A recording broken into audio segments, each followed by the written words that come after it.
Mga store owners sa Ninoy and Cory Aquino Avenue sa Naga City agrangay ang nagluluyang benta huli sa subuot presensya kan mga food cart na nagpepwesto harani sa indatuyong banggi.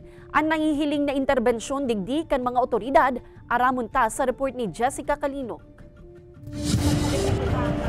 Anom na potahe na ang pigbawas ni Maribel sa mga pigtitindang panira sa nakalihis na mga bulan. Poon alas 8 kaya daanin banggi hasta maagahon. Napapano nanin mga food cart an hilera asin atubangan kan sa indang pwesto. An sa indang kita apektado. Igwa nga ni daang pirang tindahan na para mientras nang nagsarado. Siguro mga kabanga. Araw po kayang kadakol, ka-epekto. Mga kabanga po ma'am.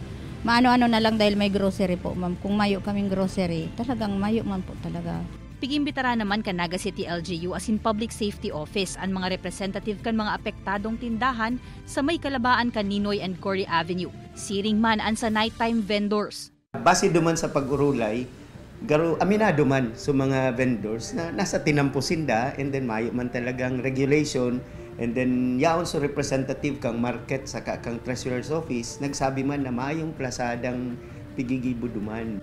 Ninhuli ka ini, enot na subuot na nagkasurundo ang mga embweltong lado na bako talaga dapat sinda duman nakapwesto. Delikado man kaya na mabanggaan kan mga nagaaging lunadan. Taharos magkaibong na porsyon kan tinampo, okupado. Naghagad naman in asistensya sa Market Enterprise and Promotions Office.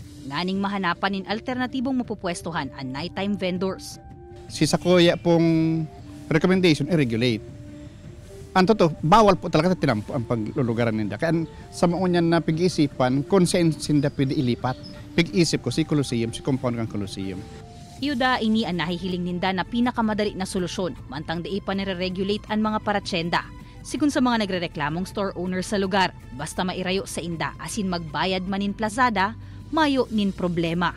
Kaibanan si Gerald Gandia, Jessica Calinog, Balitang Bicolandia.